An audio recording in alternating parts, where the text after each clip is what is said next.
తెలంగాణలోని ఓ అటవీ ప్రాంతానికి సమీపంలో ఉండే చిన్న గ్రామం పేరు చింతలపల్లి. ఈ గ్రామం ఒకప్పుడు సంతోషంగా ఉండేది. కానీ కొన్ని సంవత్సరాలుగా అక్కడ రాత్రిపూట భయంకరమైన శబ్దాలు, అరుపులు వినిపించసాగాయి. గ్రామ ప్రజలు రాత్రిళ్లు బయటికి రావడం మానేశారు.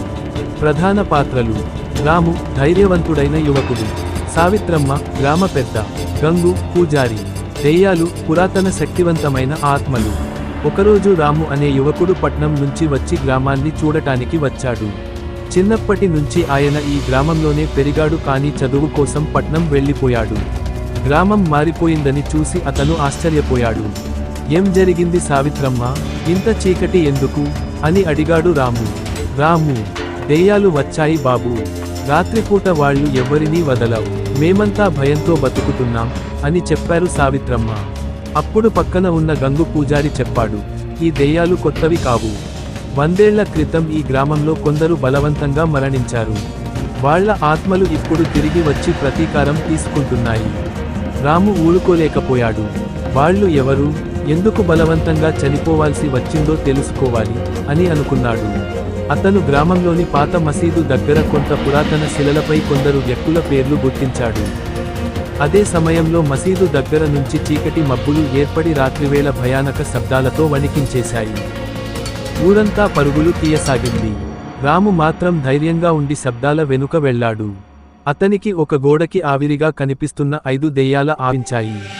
వాళ్ల కళ్లల్లో అగ్ని, మాటల్లో రాక్షస శబ్దం. ఒక దెయ్యం చెప్పింది: మేము ఈ ఊర్లో న్యాయాన్ని కోరాము, కానీ బలవంతంగా మా ప్రాణాలు పోయాయి. ఇప్పుడు ప్రతీకారం తీసుకోవాలి.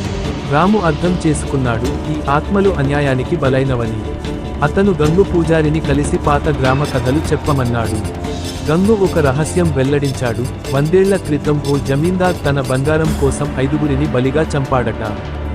అదే ఆత్మల బాధ. రాము వెంటనే పట్నానికి వెళ్లి పురాతన దస్తావేజులు సేకరించాడు. నిజంగా ఆ 5గురు ఉన్నారని, వాళ్లను మోసం చేసి చంపినట్టు రుజువులు కనిపించాయి.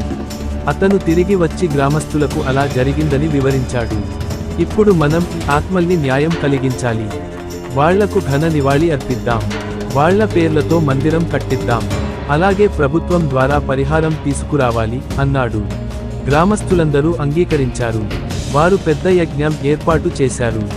ఆత్మల పేర్లతో స్మారక స్తూపం నిర్మించారు. రాము ఆధ్వర్యంలో పూజలు జరిపారు. చివరగా ఆ దెయ్యాలు మళ్లీ కనిపించాయి. కానీ ఇప్పుడు వాటి కళ్లల్లో క్షమాభావం ఉంది. వారు మెల్లగా ఆకాశంలో కలసిపోయారు. అప్పటి నుండి చింతలపల్లి మళ్లీ సంతోషంగా మారిపోయింది.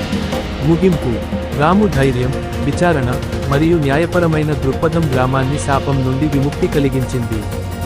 చీకటి దెయ్యాలు, బాధిత ఆత్మలు కూడా న్యాయం జరిగాక శాంతించగలవని ఈ కథ చెబుతోంది. ఇంకొన్ని పాత్రలతో మీరే విస్తరించవచ్చు. జమీందార్ ఆత్మ, తప్పును ఒప్పుకునే తరుణంలో. రాముని స్నేహితుడు మురళి, సహాయపడే పాత్ర. ఒక చిన్నపాటి పిల్లవాడు దెయ్యాల్ని చూసి భయపడే ఘట్టం. ఇలాంటి భయానక కథను మీరు సీరియల్గా కూడా తయారు చేసుకోవచ్చు. కావాలంటే కొనసాగింపు రాయగలను.